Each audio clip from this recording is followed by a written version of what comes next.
Assalomu alaykum. Hamjarat Jasur, Xorazm viloyati Urganch shahar Al-Xorazm ko'chasindamiz.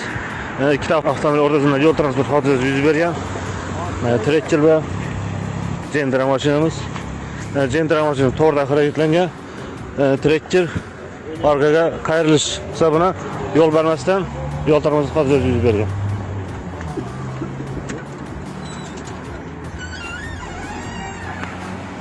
Vallahi bir so'ngga olib boring.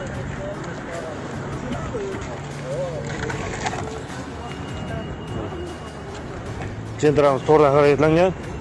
Trekcher orqaga qayrilish bergan yo'l bermasdan.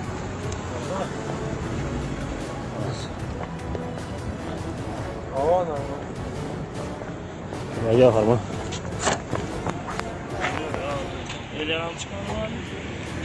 Nasılsınız? Kaç maçın ayrılıyorsunuz? Gentra bir müddet durun.